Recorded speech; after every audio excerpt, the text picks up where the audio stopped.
Mga kwento ng pag-ibig, kwento ng pag-asa at mga kwento ng buhay dito sa Barangay Love Stories. Love Stories.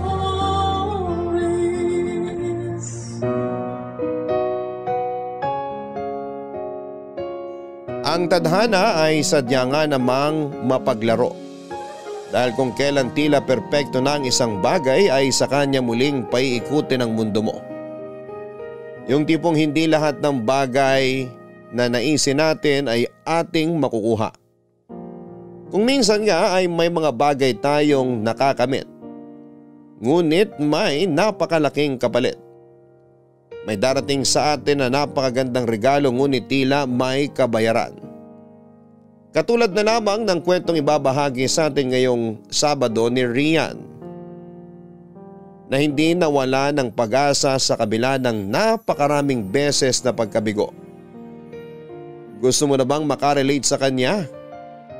Alamin natin yan sa kwento ng pag-ibig, buhay at pag-asa sa nangungunang Barangay Love Stories. Dear Papa Dudut, itago niyo na lamang po ako sa pangalang Rian, 37 years old at kasalukuyang nakatira sa Panganiban, Camarines Norte. Sumulat ako upang ibahagi sa lahat ang aking malungkot at masayang karanasan nang mapunta ako sa lugar na akala ko ay isang simpleng bakasyonan lamang para sa akin. Isang simpleng pagkaligaw na nauwi sa pinaka-imposibleng pangyayari sa aking buhay. Papa Dudut, 2 taon pa lang kaming hiwalay noon ng dati kong asawa na hindi ko nababanggitin ang pangalan para na rin sa kanyang privacy. Kasal kami ngunit hindi rin kalaunan ay nagpasya nga kaming maghiwalay sa dahilang hindi na kaming masaya sa aming pagsasama. Idagdag pa na halos palagi na rin kaming nagtatalo dahil sa pressure na ibinibigay sa akin ng mga relatives niya tungkol sa hindi ko pagkakaroon ng anak. 25 years old ako noong magpakasal kami. Civil wedding lang. Masaya naman ang unang 2 taon ng aming pagsasama, Papa Dudut. Ngunit nagbago yon nang ma-diagnose ako na may PCOS. Hindi naman daw ako baog pero napakaliit lang daw ng chance na mabuntis ako. Kaya naman ang asawa ko noon ay kinukonsidera na rin yon na baog ako, lalo pa nang sa daming beses naming sumubok ay hindi talaga kami makabuo, Papa Dudut. Halos naging tampulan ako ng chismis ng mga relatives nila noon. Panay ang tukso nila sa akin noon na wala raw silbi ang matris ko. Kung hindi rin naman daw ako mabubuntis. Minsan pa nga ay below the belt na ang mga sinasabi nila sa akin na mabuti pa raw na maghanap ang asawa ko ng bagong mapapangasawa yung kayang mag-produce ng anak. Napakasakit noon sa akin, Papa Dudut, at tila wala lang sa aking asawa. Hanggang sa napadalas na ang aming pagtatalo tungkol sa kalagayan ko. At dumating kami sa punto na pareho kaming nagdesisyon na maghiwalay. Pero dahil hindi pa naman aprobado ang divorce noon, ay nananatili pa rin kaming kasal at legal na mag-asawa. Matapos nga naming maghiwalay noon ay iginugol ko ang aking buong oras sa pagtatrabaho bilang sales lady, bilang back office agent. Hindi ako pala kaibigan, Papa Dudut, kaya naman mas gusto kong palagi akong mag-isa. Lalo na sa pamamasyal ko sa iba't ibang lugar. Doon lang kasi ako nagkaroon ng peace of mind. Nakakalimutan ko lahat ng problema ko. Lalo na ang katotohanang hiniwalayan ako ng asawa ko dahil hindi ko siya mabigyan ng anak. Hanggang sa nag-leave ako sa trabaho para mamasyal sa Bicol. Napanood ko kasi sa TV na may magandang pasyalan doon. Pero bilang bago lamang ako sa lugar na yon ay naligaw ako. Dahil lang nakatulog ako sa bus at nang huminto ito ay lagpas na pala ito sa dapat kong babaan.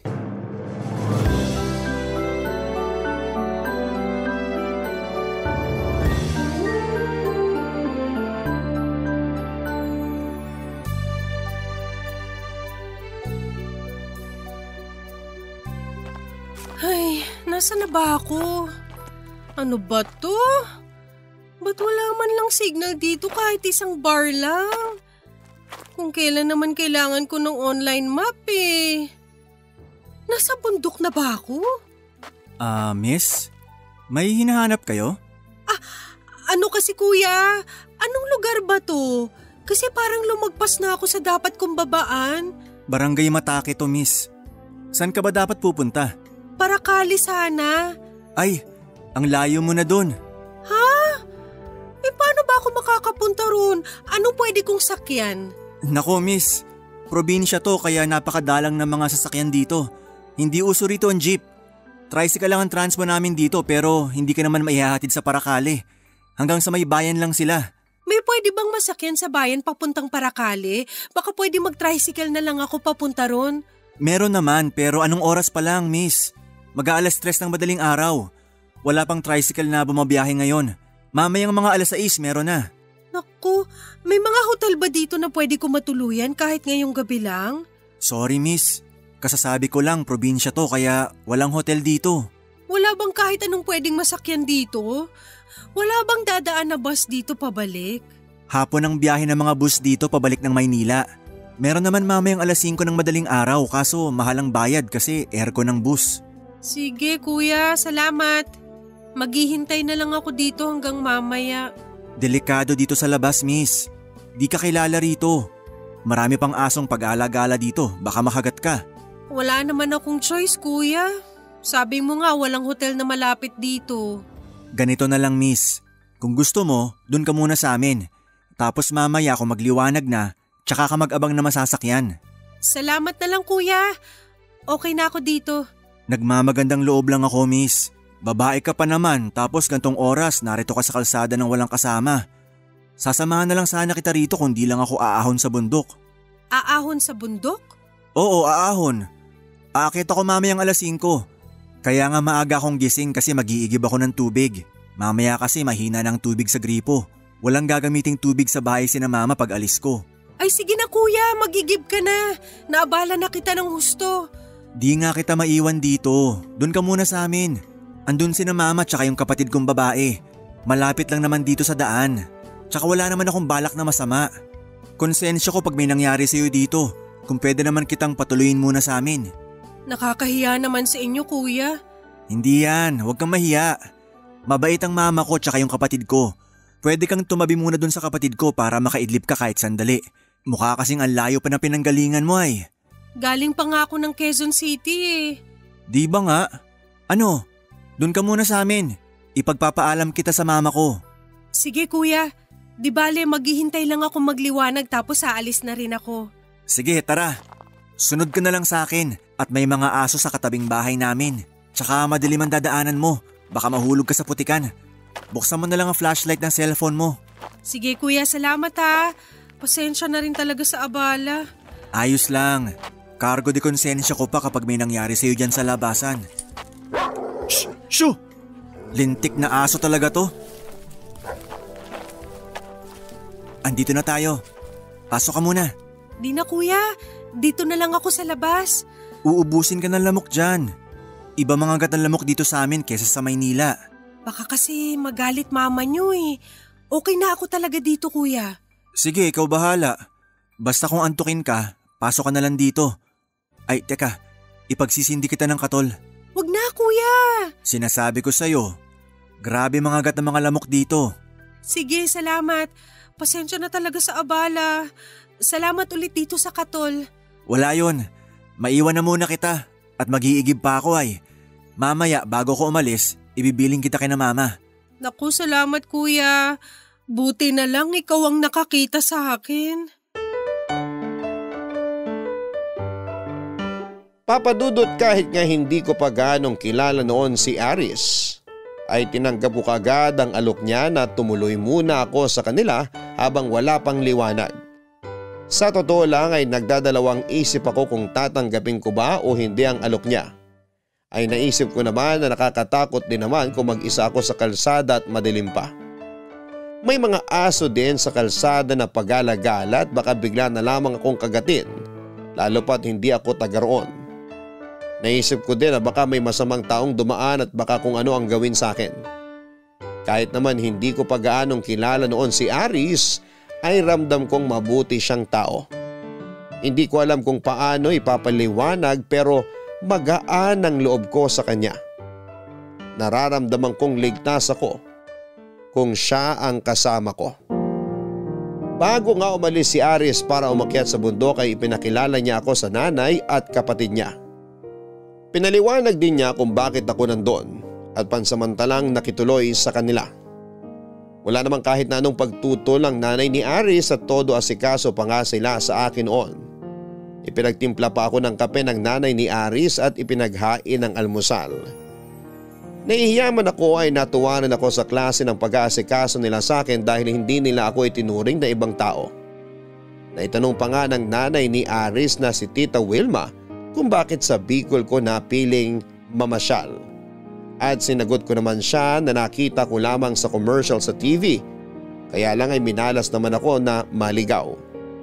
Sinabi naman niya na may maganda rin namang pasyalan mismo sa kanilang lugar.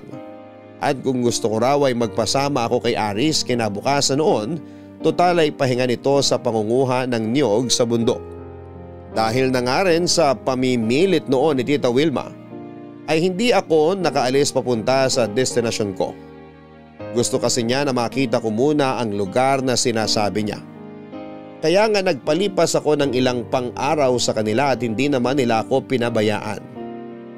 Nagtiyaga na lamang ako sa signal ng piso wifi nila doon kesa naman sa wala. Pero masasabi ko ngang hindi naman boring ang pamamalagi ko doon. Dahil naroon si Aris para i-entertain ako, lalo na kapag hindi ako makatulog sa gabi dahil sa dami ng iniisip ko. At kapag hindi nga ako makatulog ay tumatambay ako sa terrace nila habang nag-i-scroll sa social media at siya naman ay magtitimpla ng kape namin habang nagkwekwentuhan. Puyatan na naman tayo. Ba't di ka pa nagpapahinga? Aalis ka na maaga bukas, di ba? Di nga ako inaantok eh. Ewan ko ba? Baka naman ayaw mo nang umalis.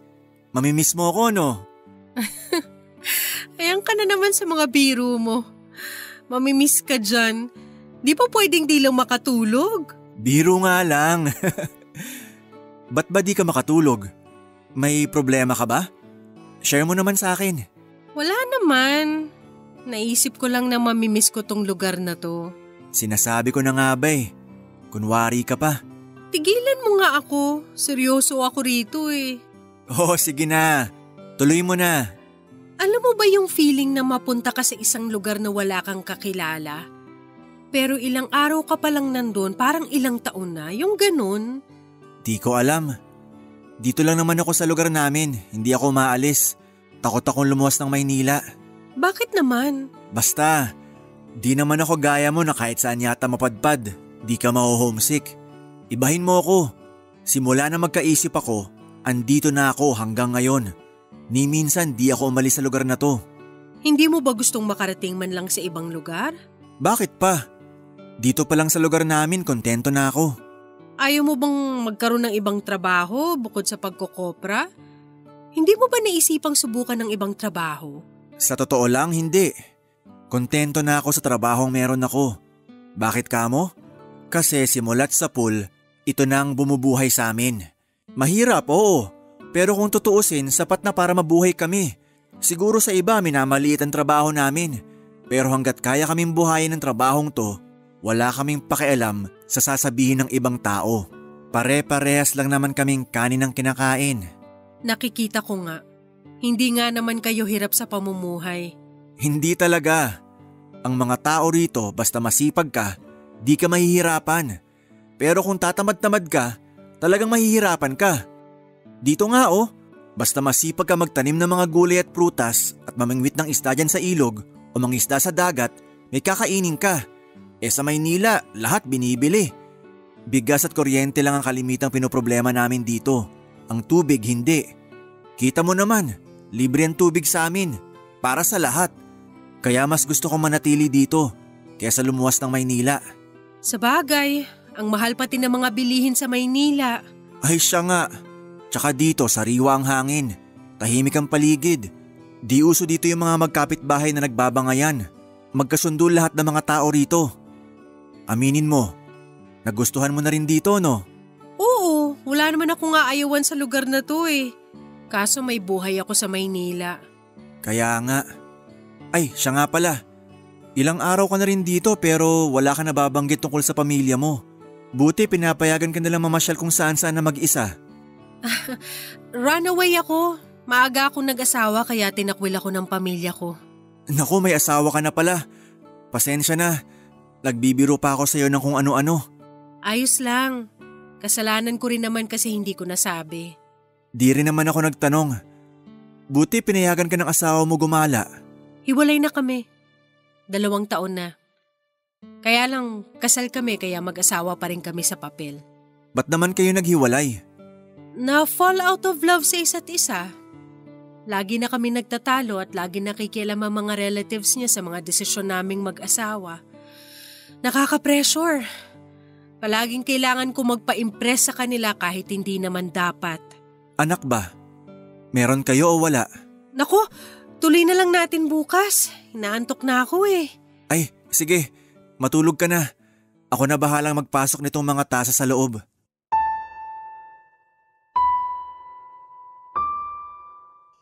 Papa Dudut, nagpanggap nga ako na inaantok na dahil napaka-sensitibong topic ang tungkol sa anak. Buti na lamang at hindi na siya nag-usisa pa noon at hinayaan na lamang ako na pumasok na sa loob para matulog. Mabait si Aris at hindi ko alam kung bakit napakagaan talaga ng loob ko sa kanya noon. Kaya lang ay natatakot ako mag-open sa kanya ng tungkol sa kalagayan ko. Papa Dudut, habang nakahiga nga ako noon ay hindi pa rin ako makatulog dahil sa maiksing panahon na inilagi ko kina Aris ay totoong napamahal na ako sa lugar. Tahimik at payapa ang buhay noon pero naisip ko na kailangan ko nang gumising at bumalik sa realidad ng buhay ko, na may buhay akong iniwan sa Maynila. Kinabukasan nga, Papa Dudut, ay maaga akong ginising ng mama ni Aris dahil baka maiwanan ako ng bus ng biyahe pabalik sa Maynila. Pero sa parakali pa rin ang tuloy ko noon dahil sayang naman kung hindi ko masisilayan kahit sandali ang ipinunta ko roon. Itinuro naman sa akin ni Aris ang babaan ko kung sakali. Pero bago pa nga ako makaalis noon, ay hiningi pa ni Aris ang number at social media account ko para kung sakaling maligaw daw ako ulit ay may mapagtatanungan ako o kaya naman ay may mahihinga ng tulong kapag nagkaroon ng problema. Papadudod sa tulong nga ni Aris ay maayos akong nakarating sa aking pupuntahan at hindi ako naligaw man lang. Malaking bagay talaga ang pagmamalasakit sa akin ni Aris. Ang akala ko nga noon ay doon na magtatapos ang ugnayan at komunikasyon naming dalawa. Ngunit mali pala ako ng akala. Umpisa pa lang pala yun ng pagiging mas malapit namin sa isa't isa. Lalo na nang halos maya't maya ay lagi kaming magka-chat o kaya naman ay minsan ay tumatawag siya. Hindi siya nauubusan ng mga kwento na talagang nakakaaliw. Lalo na kapag mga kwentong barbero ang kinukwento niya sa akin. O tapos, ano pa? Eto naman. May doktor. Nagpanggap na may sakit. Kasi may chismis siyang narinig na may albularyo daw na magaling manggamot. Mas magaling pa sa kanya. Tapos? Di sabi ng doktor, masubukan nga tong albularyo na to kung magaling talaga. Nagpanggap siya na walang pang-amoy. Nagpunta siya dun sa albularyo. Sabi nga niya wala siyang pang-amoy. Binigyan siya ng tubig ng albularyo. Pero alak pala yun. Ay sabi baga ng doktor, alak naman to ay. Sabi ng albularyo, ay magaling ka na niya. Tapos kinabukasan, nagbalik yung doktor. Nagpanggap naman siya na bulag. Binigyan siya ng 100 ng albularyo. Sabi, eto 500, magpa-check up ka sa doktor. Sabi baga ng doktor, 100 lang to ay. Sabi ng albularyo, ay magaling ka na niya. Yung doktor, di na nagbalik. Magaling daw yung albularyo. Ano pa? May joke ka pa dyan? Wala na. Pang 10 joke ko na yan. Mangangalap pa ako ng maraming joke. At saan ka naman mangangalap? Ay san pa baga? Eh di sa mga matatanda rito, madami silang joke. Mas nakakatawa. Dapat sa susunod na tawag mo sa akin mas marami ka ng baong jokes. Siyempre naman. Para lagi kang masaya. Bakit? Kailan ba ako nalungkot? Ay sus! Alam na alam ko yung tono ng boses mo pag may problema ka. Pati yung mga pabuntong hininga mo. Wow! Kilalang kilala? Lagi baga tayong magkausap. Siyempre kabisado na kita. Pero matanong kita, huwag ka magagalit ha. Ano yun? Wala na bang pag-asang magkabalikan kayo ng dati mong asawa? Ba't mo naman natanong? Ay siyempre! Baka mamaya may gusto palang manligaw sa'yo. Sinagot mo. Tapos babalik ka lang din pala sa asawa mo. At sino namang manliligaw? Kahit sino. Sa totoo lang, malabo na magkabalikan kami. Kasi pareho na kami nagkasundo na maghiwalay eh. Alam din naman kasi niya na hindi na maaayos ang relasyon namin. Lalo na yung magulang niya at mga kamag-anakan niyang laging nakapalibot sa amin. Laging nakikialam. Wala akong peace of mind doon. Tapos siya tinotolerate lang niya yung gawain ng pamilya niya. Di nga niya ako maipagtanggol kahit hindi na maganda yung mga pinagsasasabi sa akin. Pangit naman yung ganon. Di niya ata alam pinasok niya. Hindi nga. Pareho pa naman kasi kaming bata noon. Bata pero nagpakasal agad? Wala eh. Akala namin true love na yung nararamdaman namin sa isa't isa. Panandalian lang pala yun. Kaya nga ang pag-aasawa, dapat pinag-iisipan yan at pinaghahandaan. Wala rin naman kaming magagawa. Kasal na kami. Kaso kahit gusto naming maghiwalay na talaga, hindi naman pwede. Wala namang divorce dito sa Pilipinas. Tsaka kung meron man, ang mahal naman yata ng gagastusin. Paano naman yung anak nyo? Nasa kanya? Wala namang kaming anak. Bakit wala? Siguro kasi, ayun nga, maghihiwalay din kami kaya siguro hindi kami nagkaanak. Sa bagay, pwede nga naman yon. Kung di pa talaga panahon, hindi ibibigay sa'yo. Papadudot pangalawang beses na yon na naitanong ni Aris pero hindi ko pa rin alam kung paano sasagutin kaya nagdahilan na lamang ako. Sobrang nahihiya kasi ako na sabihin sa kanyang hindi ko kayang magkaanak. Humiling na lamang ako na sana ay hindi siya mainis sa tuwing inililihis ko ang usapan. Sa maraming beses ko na kasing nakausap si Aris ay nalaman ko na ayaw niya sa malihim na tao. Dahil nga naman sobrang open niya at wala siyang inililihim sa kahit na sino.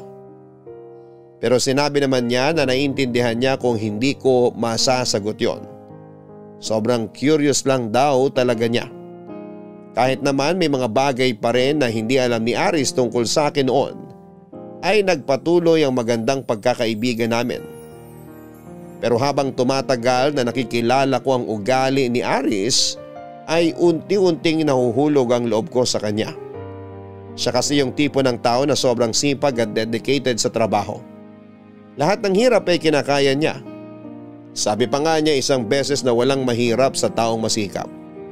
Basta para sa pamilya niya ay gagawin niya ang lahat. Na hanggat kaya ng katawan niya ay magtatrabaho siya. Pero kahit na may nararamdaman ako sa kanya noon ay minabuti ko na lamang na itago yon. Dahil ayaw kong masira ang pagkakaibigan namin at isa pa ay kasal pa ako sa dati kong asawa. May prinsipyong tao si Aris kaya alam kong hindi siya magkakamaling magkagusto sa akin. At yon ay isa palang napakalaking maling akala. Dahil hindi ko alam na may lihim na rin pala siyang pagtingin sa akin. Nalaman ko na lamang kung kailan nakabalik na ako ng Maynila, Papadudot. Kumusta na? Magkausap lang tayo noong nakaraang araw, uy. Pasensya na. Di ko kasi alam ibubungat ko sa'yo ay. Tsaka 4 na araw din tayong di nagkausap. 4 na araw ka dyan, 3 lang yun. 4 yun. Huwag ka na makipagtalo. Alam ko kasi ako ang laging nakatingin sa araw. Tumitingin din naman ako sa araw at may trabaho din ako. Pero maiba ako. Kumusta ka naman ba? Kumusta ang pamamasyal mo dyan? Di ka na nagma-my day ay. Ang totoo niyan, nakabalik na ako ng Manila. Kailan ka pa umuwi? Nung isang araw lang. Ang daya. Di ka man lang nagpasabi. Bakit naman? Tsaka biglaan lang yung uwi ko. Tumawag kasi yung boss ko na may kailangan akong ayusin na trabaho. Nainis nga ako at naka-leave ako eh. Tapos iistorbohin niya ako. Baka naman kasi panay ang leave mo. Sa'yo lang yata ako nakakita na empleyado na lagi nagpa-file ng leave. May 10 klase ako ng leave at 3 pa lang ang nagagamit ko kaya wag kang ano. Sorry naman, wag ka na magalit. Di ako galit, nagpapaliwanag lang. Pero sayang talaga, di man lang tayo nagkita bago ka umuwi. Bakit naman? Padadalhan sana kita ng maraming hipon at alimango. Alam ko paborito mo yung mga yon. Ang lakas mong kumain pag yun ang ulam natin dito sa bahay. Napansin mo pala yun? Oo, nasa iyo lagi ang focus ko ay. Huy, ang creepy mo ha. Anong creepy sinasabi mo dyan? Ang ibig kong sabihin baga, laging nasa iyo ang atensyon ko. Kaya ultimo yung pinakamaliit na bagay na lagi mong ginagawa, napapansin ko. At yan nga, napansin ko na malakas kang kumain pag hipon at alimango ang ulam.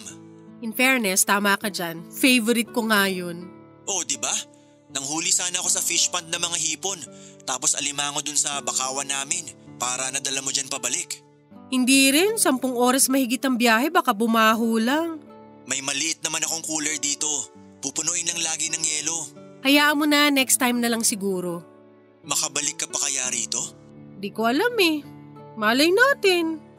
Bakit ba? May sasabihin sana ako sa'yo pagbalik mo rito.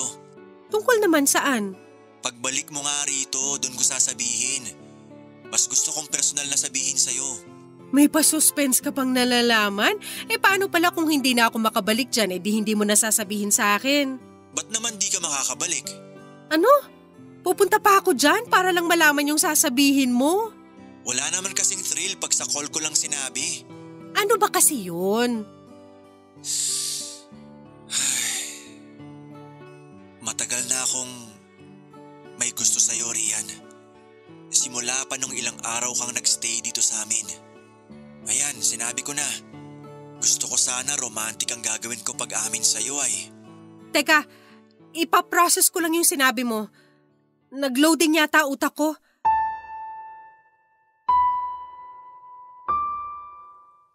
Papa Dudut, hindi ko malaman ang tamang pagiging reaksyon ko sa pag-amin ni Aris sa akin. May parte sa puso ko na masaya dahil pareho pala kami ng nararamdaman. Pero may parte rin sa akin na nagsasabing mali dahil may asawa pa rin akong tao kahit nahiwalay na ako. At dahil nga hindi ko alam ang isasagot sa kanya noon, ay dinaan ko na lamang sa biro. Tila nakahalata naman si Aris at hindi na nagsalita pa ng kung ano. Hindi na rin niya inulit ang tungkol sa nararamdaman niya para sa akin. Marahil kung hindi nga ako kasal ay baka hindi ako nahirapang umamin sa kanya na may pagtingin din ako sa kanya.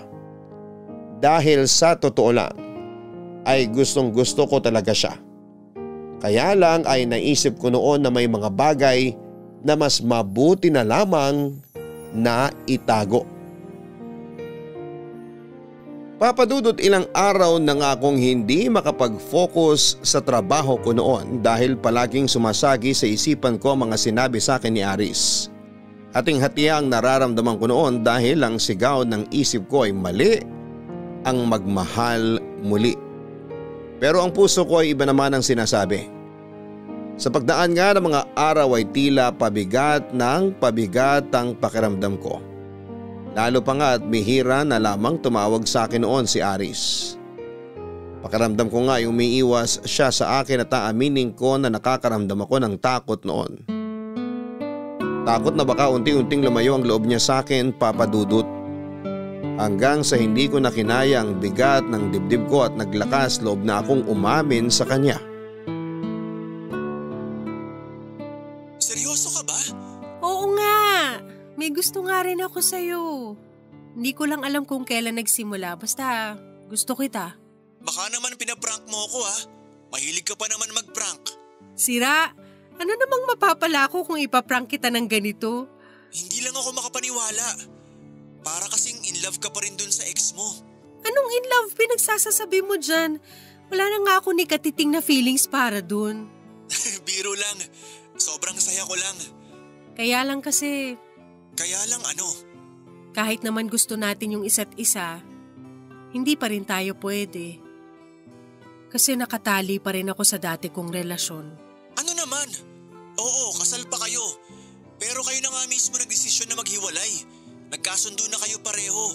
Sinabi mo sa akin yan, di ba? Tsaka may sarili na ring pamilya yung ex mo.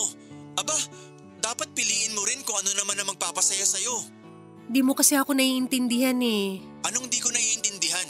Ipaintindi mo sa akin. Ano na lang ang sasabihin ng mama mo? Yung anak niya pumatol sa may asawa. Alam mo, di naman natin kailangan sabihin kay mama na kasal ka sa una. Wala rin naman nakakaalam dito sa amin, ako lang. Kahit na. Mas iintindihin mo pa ang sasabihin ng ibang tao kaysa sa akin? Rian, pareho tayo ng nararamdaman. Mahal natin ang isa't isa. Nagkakaunawaan tayo. Yun lang naman ang importante. Yung mga tao na yan, sina mama o kung sino pa, nakapaligid lang yan sa atin para sirain tayo. Sila ang magsisilbing pagsubok sa relasyon natin. Pero kung iintindihin mo sila, masisira talaga tayo. Di pa man tayo nagsisimula. Mama mo yun, Aris. Hindi basta ibang tao lang. Oo nga, pero malaki na ako. Matanda na ako. Hindi ako palpal na hindi alam kung ano bang papasukin ko. Ito na yun. Ikaw ang pinili ko. Kaya handa akong yakapin ka ng buo. Walang labis, walang kulang. Kahit pa nga yata may 10 ka pang anak, tatanggapin pa rin kita eh. Anong magagawa ko? Ikaw ang mahal ko eh. Eh paano kung itakwil ka ng mama mo? Alam ko ang pakiramdam ng walang pamilyang maaasahan, Aris. Itinakwil ako ng magulang ko dahil hindi ako nakinig sa kanila. Itakwil nila ako. Wala akong pakialam. Pero hanggat maaari, mag-ingat na lang muna tayo na wag nilang malaman. Lalo ni mama. Pero kahit malaman man nila, hindi kita iiwan. Ikaw ang pipiliin ko kahit na anong mangyari. Minsan ang nakialam sa akin si mama. Di na ako papayag na gawin niya ulit yun. Aris, Hindi lang ako basta salita. Kayang-kaya ko yung gawin. Basta para sa'yo. Kung dumating man yung araw na magkabukingan na, ipaglalaban kita kahit na anong mangyari. Hinding-hindi kita bibitawan dahil lang sinabi ni mama. May sarili na akong pag-iisip at alam ko kung anong buhay ang papasukin ko. sigurado ka ba? Paano kung nabibigla ka lang pala? Tapos ma-realize mo na mali pala na ako ang pinili mo. Hindi ako kailanman nagkamali sa desisyon na ginawa ko. Kasi bago ko gawin ang isang bagay, 1,000 beses ko munang pinag-isipan yan. Nang piliin kita, naisip ko na ang mga posibleng mangyari. Pero wala akong pakialam. Kasi mahal kita. Ako ba? Mahal mo ba ako? Oo, Kung ganun magtiwala ka lang sa akin, magkasama nating lalampasan lahat ng pagsubok na darating sa atin. sige. Magtitiwala ako sa'yo.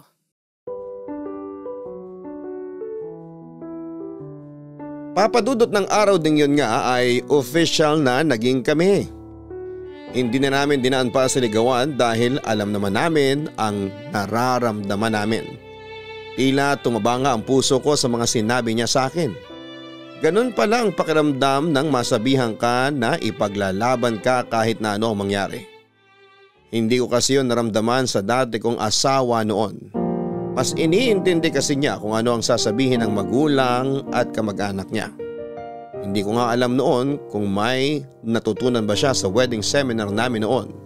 Kasi hindi niya man lang naisabuhay ang utos doon na mahalin ang asawa sunod sa Diyos.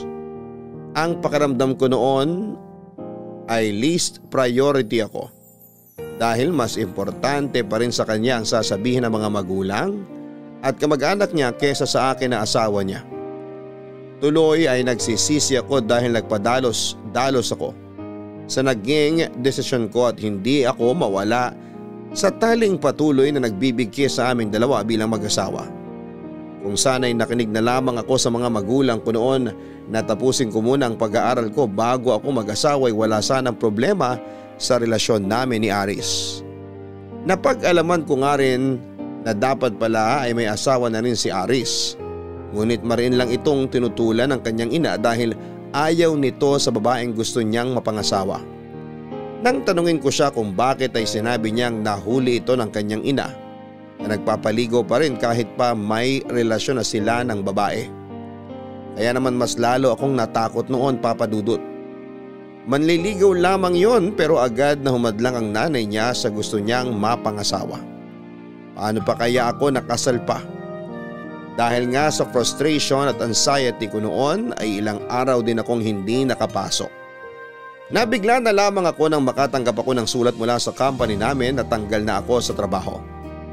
Pero imbis na malungkot ako noon ay natuwa pa ako dahil sa 5 taong kong pagtatrabaho doon ay hindi man lang ako nakaranas ng salary increase at hindi consistent ang 13th month pay. Ayos lang din naman na natanggal ako doon. Total ay matagal ko na rin namang balak na mag-resign dahil hindi naman nababayaran ng tama ang serbisyo ko. Isang araw nga, Papa Dudut, ay naikwento ko kay Aris ang nangyari kaya naman nagpresentas siya na total ay wala pa akong trabaho. Bakit hindi na lang muna raw ako magpakasyon sa kanila? Dahil nga medyo matagal na rin noong huli kaming nagkita, ako man ay sabik na ulit siyang makita dahil simula nang maging official na magkarelasyon kami ay hindi pa kami nagkikita ulit. Nakontento lamang kami sa chat at call. Natuwa rin sina Tita Wilma nung ibalita ni Aris sa kanila na magkasintahan na kami at naging maayos nga ang unang linggo ko sa bahay nila. Pero wala talagang lihim na hindi nabubunyag.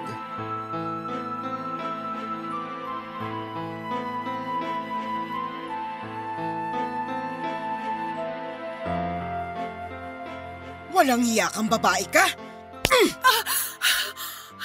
Tinanggap kita ng maayos sa pamamahay ko pero may tinatago ka palang baho. Hanggang kailan mo balak pa ikutin ang ulo namin? Sorry po, tita. Wala po akong balak na itago sa inyo. Natatakot lang po ako. Walang balak na itago. Ang kapal naman ang mukha mo. May asawa kang tao pero nandito ka nakikipagbahay-bahayan sa anak ko. Tinanggap kita ng maluwag dito. Ang ganda ng pakikiharap ko sa'yo. Yun pala, ginagawa mo ng kabit ang anak ko. Ma! Ano nangyayari dito? Eto, ba't di mo tanungin ang malanding babaeng to? Magdahan-dahan kayo sa pananalita niyo sa kanya. Hindi ko papayagan ng kahit anong pambabastos sa kanya. Aba, may gana ka pang gumanyan. Oo nga pala. Hindi mo nga pala alam ang kalandi ang taglay nitong babaeng to. Hoy Aris, ang babaeng yan may asawa pala at kasal pa. Paano niyo nalaman ang tungkol dyan? Anong paano ko nalaman? May nag-chat sa akin at binulgar ang sikreto ng babaeng yan. Akala ko nga nagbibiro lang pero nung makita ko yung picture ng kasal nilang dalawa ng asawa niya, abay hayop! Naniwala ako! Kasi alam nga namang ibang tao yung nasa picture ay pagmumukha niyang nandoon. Hindi na mahalaga sa akin kung sino tong nag-send sa akin ng mga message na to. Ang importante sa akin, alam ko na ang totoo na may asawa na palang babaeng yan. Tama na ma, hinaan niyo boses niyo. At bakit? Teka nga, ba't parang di ka man lang nagulat sa sinabi kong may asawa ng babaeng yan? May alam ka ba tungkol dito? Magsalita ka, Aris! Oo, alam ko na ang tungkol dito. Matagal na. Kaya kung pwede lang, tumigil na kayo. Kung hindi niyo kayang irespeto ang asawa ko, kahit ako na lang sana, bigyan niyo ng konting kahihiyan. Aris, naririnig mo bang sarili mo? Anong asawa mo pinagsasasabi mo? Kasal yan sa dati niyang asawa. Anong papel mo? Kabet? Gusto mong maging kabet? Hahanap ka na lang ng babae, yung may sabit pa. Hiwalay na sila ng asawa niya. Oo, kasal sila, pero matagal na silang hiwalay. May sariling pamilya na rin yung lalaki. Kahit pa, anong gusto mo? Maging katawa-tawa tayo sa mga tao rito? Ano na lang sasabihin nila? Si Aris pala, kabet. Gumising ka sa kahibangan mo. Hiwalayan mo na yung babaeng yan. Hindi ma. Hindi kami maghihiwalay. Ano? Kinakalaban mo na ako ngayon? Hihiwalayan mo yan o itatakwil talaga kita? Hindi pa ako nagtatakwil ng anak pero baka magawa ko na kapag hindi ka tumigil dyan sa kalokohan mo. Mahal ko si Rian. Kaya kahit ano pang sabihin nyo, hindi ko siya hihiwalayan. Itakwil nyo na ako. Pero hindi na magbabago ang desisyon ko. Ah, ganon? Natuto ka ng lumaban sa akin? At ikaw babae ka! Kasalanan mo to! Ninasag mo! Ano ba? Nasasaktan po ako! Pupunitin ko talaga yung anit mo dahil malandi ka! Bitawan niyo si Rian! Yung babaeng yan talagang pipiliin mo kaysa sarili mong ina! Ma, wala kayong ginawa kundi didiktahan ako sa kung sino dapat ang mapangasawa ko. Pero dahil mahal ko kayo at may respeto ako sa inyo, nakinig ako. Ayaw niyo dati kay Jeline. Hiniwalayan ko. Ngayon pati si Rian, gusto niyong hiwalayan ko rin? Aba Aris, kung sana matinong babae ang aasawahin mo, edi wala sana tayong problema. Mag-asawa ka kahit kailan mo gusto. Pero hindi ako papayag na makikisama ka sa isang babaeng may asawa na. Ma naman, hindi na ako bata. May sarili na akong isip. Kung may isip ka, hindi ka papatol sa may asawa na. Tanga! Matagal na nga silang hiwalay. May iba ng pamilya yung lalaki. Alangan namang manatiling nakatali si Rian sa dati niyang asawa, naghanap na nga ng iba yung asawa niya. Kung pwede sa dati niyang asawa, dapat pwede rin kay Rian. Ano? Magiging miserable si Rian habang buhay dahil lang kasal siya sa lalaking matagal naman ng hiwalay sa kanya? Kahit ano pang dahilan, hindi mo na mababago ang isip ko. Hiwalayan mo yung babaeng yan o itatakwil kita. Di takwil niyo ako. Maigi pa nga na magkanya-kanya na tayo. Dahil pagod na rin akong intindihin kayo. Pero ni minsan ako, hindi nyo man lang inintindi kung ano yung mga gusto ko. Aba Aris, wag mo akong pagsasalitaan ng ganyan. Anak lang kita. Wala kang karapatang bastusin ako. Hindi ko kayo binabastos, ma. Pero sana intindihin nyo rin ako. Kung gusto nyo akong itakwil, sige. Wala akong pakialam. Tingnan mo nang naging impluensya ng babaeng yan sa'yo. Kung pagsalitaan mo ko, wala ka ng galang sa akin. Wala kang utang na loob. Utang na loob? Ako? Walang utang na loob? Wala na pala akong utang na loob kasi pinili ko kung ano yung magpapasaya sa akin. Pero di nyo ba inisip na bayad na ako sa lahat ng utang na loob na sinasabi nyo sa akin? Simulat sa pulang mamatay si tatay, ako na ang sumalo sa lahat ng responsibilidad niya sa pamilyang to. Ako nagtatrabaho para may makain tayo sa araw-araw. Sa kuryente ako rin. Sabi nyo, gusto nyo magpatayo ng tindahan. Ginawa ko ng paraan para kahit paano may pera kayo. Pero ano? Ang benta sa tindahan na pumunta lang sa pagsusugal nyo. May narinig ba kayo sa akin? Wala! Pati pagpapaaral sa mga kapatid ko, ako na rin yung sumagot. Tapos sasabihin nyo sa akin, wala akong utang na loob? Natural na buhayin mo kami dahil ikaw ang lalaki sa pamilya natin. Sa'yo kami hinabili ng tatay mo. Pero kung ganyan pala na isinusumbat mo sa akin lahat ng naitulong mo sa pamilya na to, lumayas ka rito. Isama mo yung babaeng yan. Pag iniwang ka niyan, sinasabi ko sa'yo, tatawanan lang kita. Sige, lumayas kayong dalawa rito, magsama kayo. At simula sa araw na to, wala na akong anak na Aris ang pangalan. Papa Dudut, dumating na nga ang araw na kinakatakutan ko. Hiyang-hiya ako at hindi ko alam kung ano pa ang mukhang maiharap ko sa pamilya ni Aris. Pero laking pasalamat ko nga na totoo ang sinabi ni Aris ay hindi niya ako pinabayaan. Ipinaglaban niya ako at doon ko napatunayan kung gaano talaga niya ako kamahal. At dahil nga pinalayas na kami doon ni Tita Wilma ay nakiusap si Aris sa kanyang lola na kung maaari ay sa kanila muna kami makituloy. Aakuin na lang ni Aris ang gasto sa pagkain at kuryente basta pumayag lamang ito. Pumayag naman ang lolo niya at sinabing hindi naman kailangang solohin ni Aris ang mga gastusin dahil wala naman daw problema kung doon muna kami tutuloy. May gingaraw at may kasama siya sa bahay. Hindi naman daw niya pahihindian ang request ng paborito niyang apo. Sa isang linggo ko pa nga lang doon ay ramdam kong apo na rin ang turing sa akin ni Lola. Hindi niya ako pinakitaan ng pagkadisgusto kahit pa alam niya na kasal ako sa dati kong asawa. Saad pa niya ay wala naman daw karapatan ng kahit na sino na tumutol kung sino man ang gustong makasama ni Aris. Tiyak naman daw niya na alam nito ang ginagawa dahil hindi na ito bata. Sa pagtatagal ko pa doon ay hindi nagbago ang pakikitungo sa akin ni Lola. Todo asikaso siya sa akin at laging sinisigurado na kumakain ako ng tama at nasa oras. Pero syempre hindi ko naman inaabuso ang kabaitan niya kaya naman ako na ang nagpepresentang gumawa ng lahat ng mga gawaing bahay. May katanda na rin kasi siya pero madalas ay nag-iigib pa ng tubig. Hanggang sa isang araw ay nagpaalam si Lola sa amin ni Aris na kailangan itong umuwi ng Paracale dahil kailangan itong alagaan ng asawang may sakit. Kaya naman ipinagkatiwala niya sa amin ang bahay niya. Paminsan-minsan ay napapasyal siya at kalaunan ay ibinigay na lamang ni Lola ang kanyang bahay sa apo niyang si Aris. Hindi na rin daw siya makakauwi dahil babantayan na lamang niya ang asawang sobrang tanda na rin.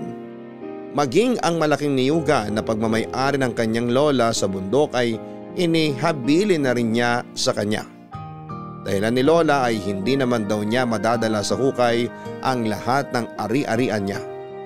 Wala naman daw siyang aasahan sa mga anak niya dahil wala naman sa mga ito ang may tiyaga na umakyat ng bundok at mamahala sa niyuga nila.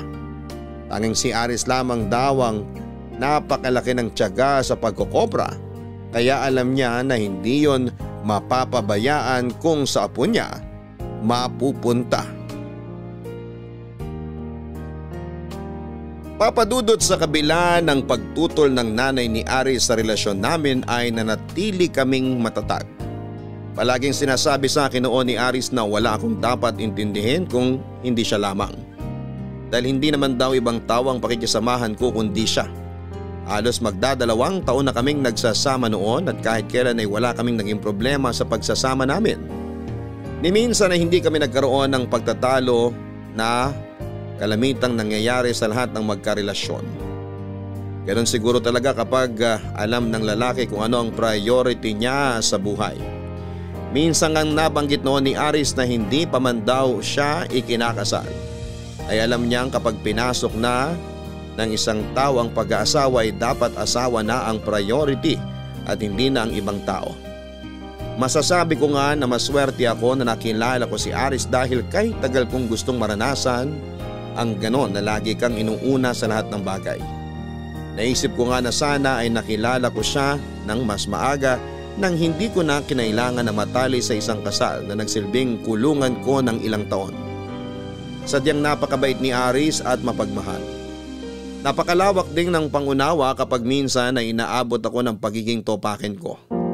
Imbis na sabayan ako ay nagpapakumbaba siya at lalambingin ako hanggang sa maging okay na ako. Hindi man nabibilang si Aris sa mga lalaking may kaya, may pinag-aralan at may trabahong pang big time, ay masasabi kong siya ang standard na hinahanap ng isang babae sa isang relasyon pagdating sa ugali at prinsipyo.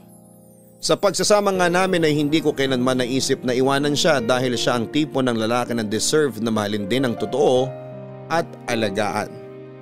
Iilan lang ba ang lalaking kagaya niya na handang manindigan sa relasyong pinasok niya?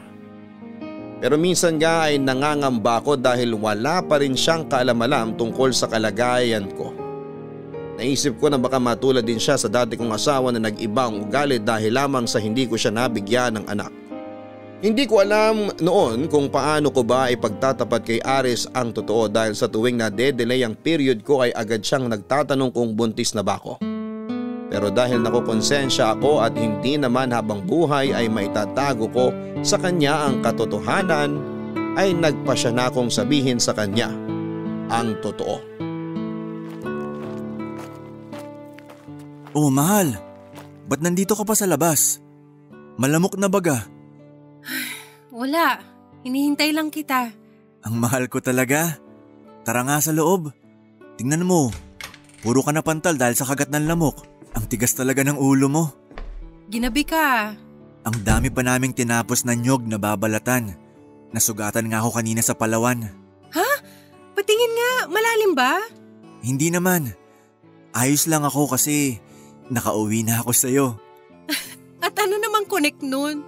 Aba syempre, ikaw kaya nagpapalakas sa akin. Pagkasama kita, alam kong kakayanin ko lahat. Lambola na naman siya. Ikaw talaga? Hindi naman kita binobola. Nagsasabi lang ako ng totoo. Ubari mo na yung damit mo at basang-basa ng pawis. Maghahain lang ako ng pagkain natin. Tamang-tama. Kanina pa ako gutom. Pinapakain ako dun ni Kaambo kaso ang sabi ko, di ka kakain pag di mo ako kasabay. Talaga? Alam mo namang ikaw lang ang kasabay ko kumain. Alam ko. Hahayaan ko ba namang kumain mag-isa ang pinakamamahal kong asawa? Sus! Ano bang ulam natin dyan? Adobong atay, paborito mo. Wow! Talagang mapapalaban ako lagi ng kain sa'yo, mahal. Puro paborito ko niluluto mo ay. Nung nakaraan, pritong talong na may itlog naman, kaya naparami din kain ko. Nagrereklamo ka? Hindi ah, ikaw naman. Masayang masaya lang ako kasi ngayon ko lang naranasan na may mag-asikaso sa akin ng ganito.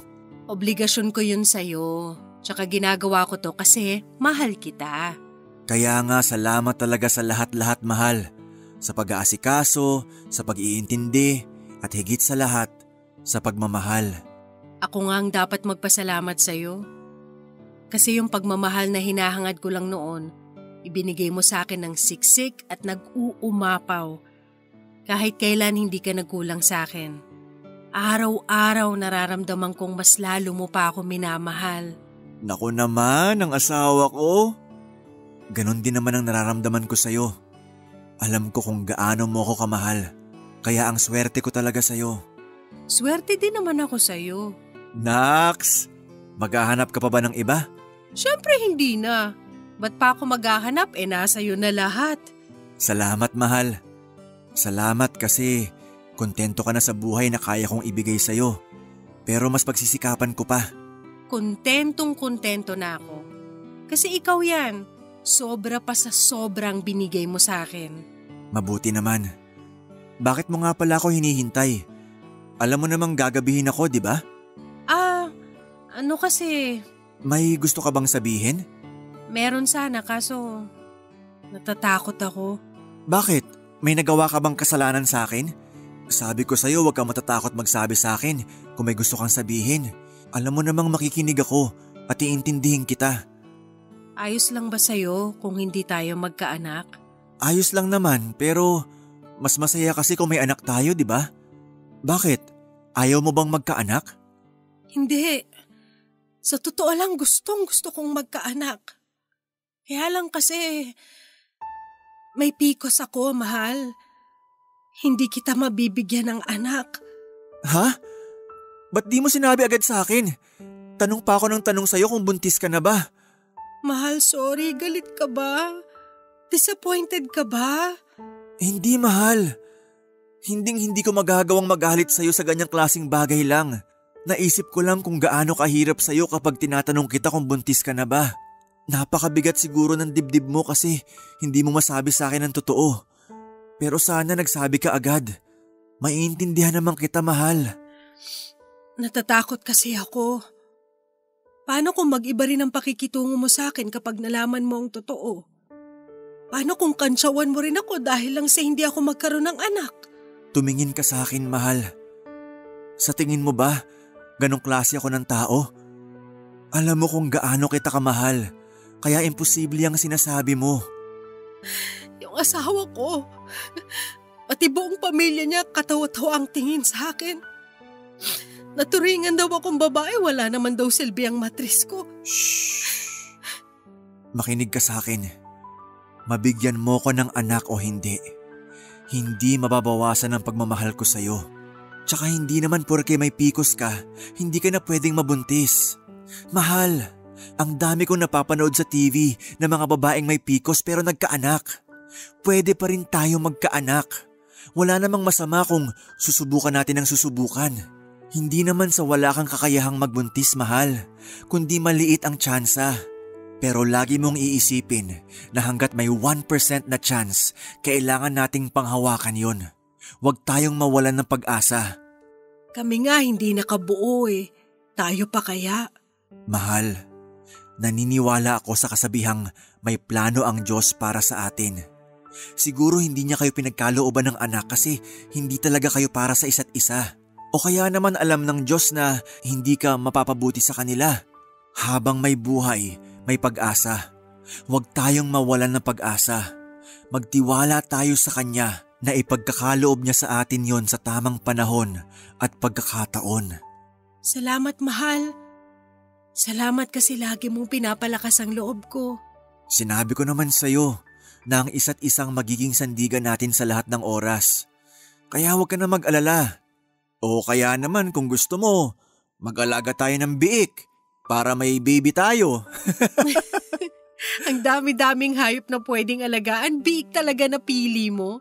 Aba, may alaga na tayo, may pera pa tayo. Pag lumaki yung mga yun, pwede na nating ibenta. Para lang tayo mag-iipon ng pera sa pag-aalaga sa kanila. Sige, mag-aalaga tayo ng biik.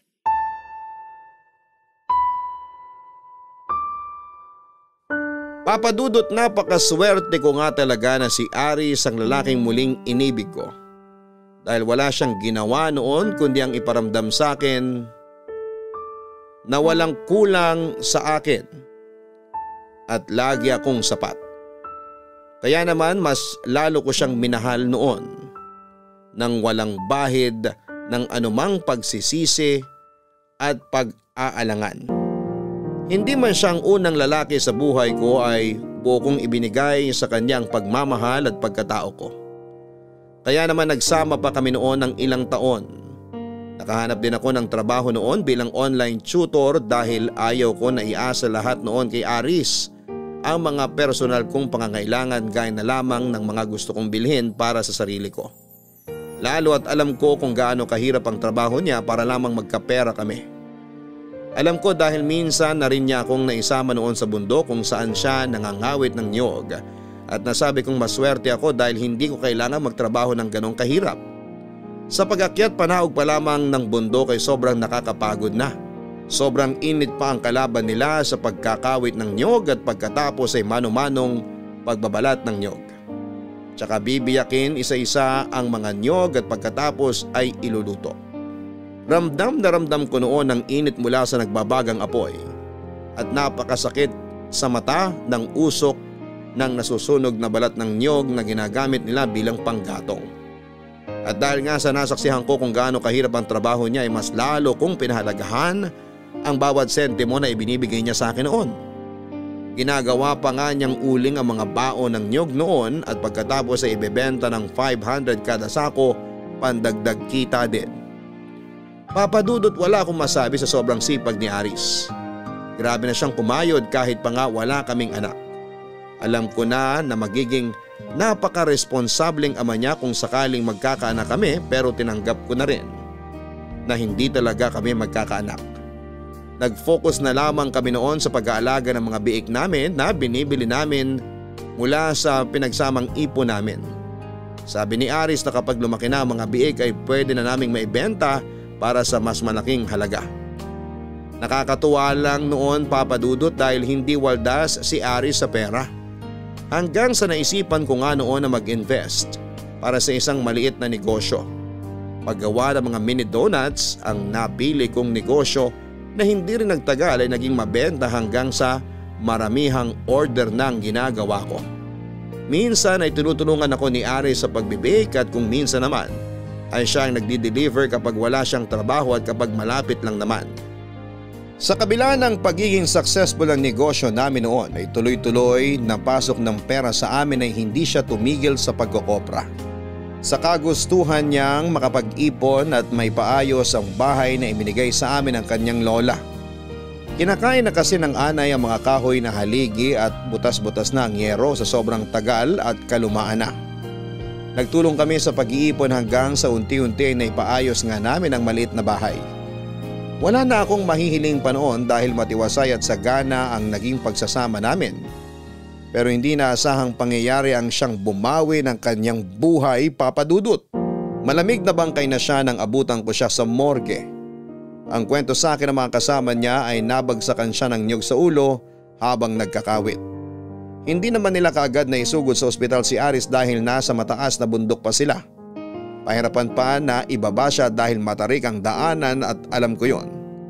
Pakiramdam ko noon ay gumuho ang mundo ko.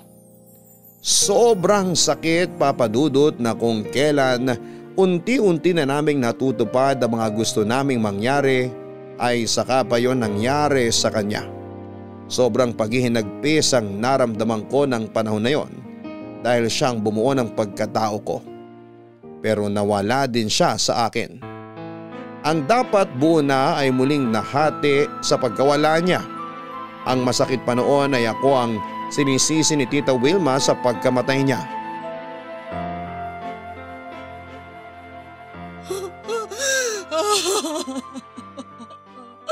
Aris, anak ko! Bakit sa'yo pa nangyari ito? Bakit ikaw pa? Tita? Ikaw! Anong ginagawa mo rito? Lumayas ka rito! Namatay ang anak ko nang dahil sa'yo! Gusto ko lang po sanang makita si Aris. Hindi! Lumayas ka! Layas! Ma, ano ba? Tama na! Igalang niyo naman si kuya kahit ngayon lang. Burol niya tapos ganyan kayo. Bigyan niyo naman ng katahimikan si kuya. Tsaka wag niyo nang isisi kay Rian yung pagkamatay ni kuya. Si Rian ba ang pumatay? Hindi naman, di ba? Aksidente ang kinamatay ni kuya. Pero kung hindi siya sumama sa babaeng yan, hindi sana siya mamalasin. Hindi niya sana sasabitin ito. Tama na po. Respeto niyo naman sana si kuya kahit ngayon lang. Hindi siya matutuwa na ganyan ang pakikitungo niyo sa asawa niya. Anong asawa pinagsasasabi mo? Hindi yan asawa ng kuya mo. Ma, ano ba? Patay na nga si kuya, ganyan pa rin kayo. Wala tayong magagawa kung siya ang mahal ni kuya. Nagmamahalan silang dalawa kaya sino ba tayo para tumutol sa kanila? Tigilan mo ako, Jocelyn. Huwag mo akong sabihan kung anong dapat kong gawin. Anak lang kita. Manahimik ka kung ayaw mo pati ikaw madamay sa galit ko. Di na ako magtataka kung bakit mas pinili ni kuya na umalis sa atin. Kasi feeling nyo kayo lang ang tama at dapat masunod. Para kaming mga robot na laging nakasunod sa mga sasabihin nyo kahit sobra na, kahit mali na. Hayop ka! Mga walang utang na loob! Mga pweset! Magsama-sama kayo! Pasensya ka na ha. Nadamay ka pa sa galit ni tita sa akin. Wala yun. Sumusobra naman kasi talaga siya. Kailangan niyang makarinig ng ganun paminsan-minsan para naman magpreno siya sa kakatalak niya. Maraming salamat sa pagtatanggol mo sa akin. Gustong-gusto ko lang talaga makita ang kuya mo. Ginawa ko lang ang dapat. Wala ka naman talagang kasalanan eh. Naghahanap lang talaga si mama ng masisisi kasi nga punong-puno ng galit ang puso niya. Pero baka nga tama si tita. Na ako ang dahilan kung bakit namatay ang kuya mo. Hindi, ano ka ba? Huwag mong pinag-iintindi yung mga sinasabi ni mama. Ganun yun minsan. Di niya alam yung mga lumalabas sa bunganga niya. Saka kahit naman siguro hindi kayo umalis sa amin, mangyayari pa rin to kay kuya. Kasi nga, kung nakatakda talaga ang isang bagay, mangyayari at mangyayari. Di ko alam kung anong dahilan ng Diyos kung bakit binawi niya agad si kuya. Pero isa lang ang alam ko. Lahat ng ginagawa niya, may dahilan. Kaya lang, ang sakit. Parang nung isang araw lang, ang saya-saya namin nag-uusap. Tapos kahapon ng umaga bago siya umalis, sobrang lambing niya. Malambing naman talaga siya, kaya lang sobra talagang lambing niya kahapon na parang ayaw na niyang umalis. Na parang ayaw niya akong iwan sa bahay. Yun na pala yung huling beses na malalambing niya ako. Huling beses na mayayakap ko siya. Hindi ko alam kung paano na ako ngayong wala na siya. Parang hindi ko kaya. Huwag mong sabihin yan. Hindi matutuwa si kuya kapag narinig niyang sinasabi mo yan. Andito ako. Alam kong huli na pero gusto kong bumawi kay kuya para sa lahat ng sakripisyo niya sa pamilya namin simula pa noon. Hindi man sa kanya, pero alam kong makakabawi ako sa kanya sa pamamagitan mo. Magiging masaya si kuya kapag nalaman niyang hindi ka na mag-iisa. Ayoko nang abalahin ka pa. Siguro ako nga talaga ang nagdala ng malas sa buhay ng kuya mo. Baka madamay ka pa. Parusa siguro to sa akin kasi may asawa akong tao pero nakipagrelasyon ako sa iba. Oo, kasal ka sa iba. Pero matagal na nga kayong hiwalay, di ba? Huwag mong pahirapan ang sarili mo. Hindi ka pinarurusahan ng Diyos. Malamang sa malamang, may plano talaga siya para sa'yo. Kung ano mang plano niya, wala akong pakialam. Bakit kailangan si Aris pa? Pwede namang ako na lang. Hindi deserve ni Aris ang mamatay ng ganito kaaga. Ang dami pa naming plano sa buhay ng magkasama. Ay, ano man ang nangyayari ngayon, Hindi natin dapat questionin ng Diyos. Alam kong mahirap pero hindi lang naman ikaw ang nawalan. Kami rin. Nawalan kami ng isang miyembro ng pamilya. Masakit, Rian. Kasi si Kuya ang nagtaguyod sa aming magkakapatid simula pa nung bata kami. Pero yung iba naming kapatid na kapag tapos lang, lumuwas na ng Maynila at hindi na kami naalala. Ni hindi man lang nakaalala sa taong nagsakripisyo ng husto para mapagtapos sila ng pag-aaral. Di ko pinangarap tumulad sa kanila, kaya kung kaya ko, gusto kong bumawi kay Kuya kahit sa pamamagitan mo lang. Kaya sana wag mo akong tanggihan. Kung kailangan mo ng tulong, basta kaya ko, handa akong tulungan ka. Maraming salamat, Jocelyn. Pero hindi ko man lang nalaman na may iba pa pala kayong kapatid. Matagal na rin kasing kinalimutan ni Kuya na may iba pa kaming mga kapatid. Masamang-masama ang loob ni Kuya. Hindi nga naman daw siya humihingi sa mga kapatid namin ng kapalit. Yun lang daw sanang kumustahin man lang kami dito. Pero kahit yun, hindi nila nagawa. Nakakaawa naman pala ang kuya mo. Sana man lang naisip nila yung hirap ng kuya nyo para sa kanila. May mga ganun talaga sigurong tao.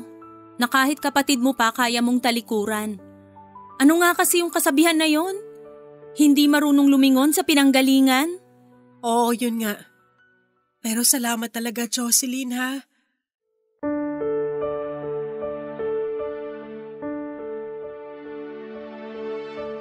Papadudod sa kabila ng matinding galit noon ni Tita Wilma sa akin ay laking pasalamat ko na pinayagan niya akong makarating sa araw ng libing ni Aris. Naintindihan ko kung bakit ganong kalaki ang galit niya sa akin, isa lang naman siyang ina na nawalan ng anak. Sayang nga lang at hindi man lang sila nagkaayos ng kanyang anak bago ito mawala. Namatay ito nang may sama pa rin ang loob sa kanya. Muntik na nga ako ang mahimatay noon, Papadudot, nang ibaba na ang kabaong niya. Pakiramdam ko ay hindi ko nakakayanin na mabuhay nang wala siya, pero tila may ibang plano para sa akin ang tadhana dahil makalipas lang ang isang buwan ay nagsimula akong makaramdam ng kakaiba sa aking katawan, Papadudot. Ang akala ko noon ay baka dahil lamang sa stress at depression sa pagkawala ni Aris. Madalas kasing mainit ang ulo ko at may mga amoy o lasa na ayaw ko.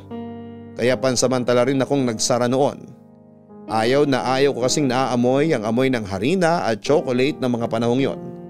At dahil nga nakakaapekto na yon sa negosyo ko at sa pang-araw-araw na gawain ko, dahil madalas din akong nahihilo ay minabuti ko magpa-check up na sa doktor. Papadudot, laking gulat ko nga nang sabihin sa akin ng doktor na 2 buwan na akong buntis. Hindi ako makapaniwala. Ilang ulit pa ako nagtanong noon sa doktor dahil baka nagkamali lamang siya. Sinabi ko pa sa kanyang diagnose ako na may PCOS kaya imposibleng buntis ako. Ang tagal na naming sinusubukang makabuo pero lagi kaming bigo. Ang sabi naman sa akin ng doktor ay hindi yun imposible pero napakaliit nga lang ng tsansa na magbuntis sa mga kagaya kong may PCOS. Magpasalamat na lang daw ako dahil isa ako sa mga daang may PCOS na nabigyan ng pagkakataon na magbuntis. Halo-halong emosyon ang naramdaman ko ng mga oras na yon, Papadudot. Napaiyak pa nga ako dahil sa magkahalong saya at lungkot. Masaya akong magkakanak na ako pero malungkot ako dahil hindi man lang siya nakita at nahagka ng ama bago ito nawala. Naiparamdam ko sana kay Aris ang saya ng pagiging isang ama. Dahil yun ang nararamdaman ko ng mga oras na yon. Sobrang saya ko na sa wakas ay magiging nanay na ako. Pero sa kabila ng biyayang dumating sa amin ni Aris ay hindi tinanggap ni Tita Wilma ang bata dahil iniisip niyang hindi kay Aris ang ipinagbubuntis ko. Mabuti na lamang at nasa panig ko si Jocelyn. Napakalaking challenge kasi para sa akin noon ang magbuntis nang wala akong kasama sa bahay, pero sa tulong ni Jocelyn at pag-alalay sa akin ay nakaya ko. Sa ngayon nga ay masaya na ako kasama ang munti naming anghel ni Aris. Kahit pa nga hindi pa rin siya tanggap ng kanyang Lola Wilma, nagpatuloy ako sa buhay bilang isang full-time mom at small business owner. Nag-resign na rin ako bilang online tutor dahil gusto kong mas matutukan ang pag-aalaga sa aking anak at sa pagmamanage ng negosyo. Ang mga biik namin noon ay malalaki na ngayon at kaunting panahon na lamang ay pwede nang ibenta. Kahit wala na nga si Aris ay pinagpatuloy ko lahat ng mga nasimula namin. Maging ang bahay na ibinigay ng kanyang lola sa kanya ay hindi na niya binawi mula sa akin. Sinabi pa sa akin ng kanyang lola na nasa akin na rin daw kung ano ang bala kong niyugan na ibibigay niya kay Aris. Ang sabi ko ay hindi ko na yon pakikialamanan dahil wala naman akong karapatan sa lupang yon, kaya ang sabi niya ibebenta na lamang niya sa may gusto. Papadudot, dinadalaw-dalaw ko na lamang ang puntod ni Aris kasama ang aming anak kapag araw na wala akong masyadong order na gagawin at kapag special occasion namin kagaya ng birthday at anniversary namin. At sa darating nga na first birthday ng anak namin ay mas gusto kong i-celebrate na lamang yon sa puntod ni Aris. Para kahit na wala siya ay tila kasama na rin namin siya sa mga special events na nangyayari sa amin ng anak niya. Lagi na rin ako nagsisimba ngayon, Papa Dudut, dahil nagpapasalamat ako na sa kabila ng mga hindi magandang pangyayari ay binigyan niya kami ni Aris ng isang napakagandang regalo. Sigurado ako na kung nasaan man ang mahal kong si Aris ay napakasaya na niya. Totoo nga ang sinabi niya na habang may buhay ay may pag-asa. At dito ko na nga po tinatapos ang hopeful na kwento ng aking buhay. Maraming salamat po, Papa Dudut, sakali man na isa itong aking sulat sa mapalad na mapili ninyong basahin sa araw na ito. Dito sa Barangay Love Stories. More power po sa inyong programa. Ang inyong forever kapuso at kabarangay, Rian. Maraming salamat, Rian, sa pagbabahagi mo ng iyong inspiring na kwento. At congratulations sa inyo ng baby mo. Talaga nga namang hindi natin malalaman kung ano ang mangyayari sa kinabukasan, kaya habang nasa iyo pa at kasama mo pa ay pahalagahan mo. May mga bagay din na akala mo ay wala ng pag-asa pero may iba palang plano ang nasa itaas. Nasa sa atin lamang kung paano natin ito tatanggapin at pagyayamanin. At huwag kakalimutang magpasalamat sa kanya sa regalong kanyang ibinibigay. Hanggang sa muli, ako po ang inyong si Papa Dudut sa mga kwento ng pag-ibig, buhay at pag-asa sa Barangay Love Stories number 1. Sabay-sabay nating pakinggan ang iyong kwento ng pag-ibig, buhay at pag-asa. Ipadala lang sa barangaylovestories@yahoo.com. Nagustuhan ng iyong napakinggan? Ituloy yan via live stream sa www.gmanetwork.com/radio.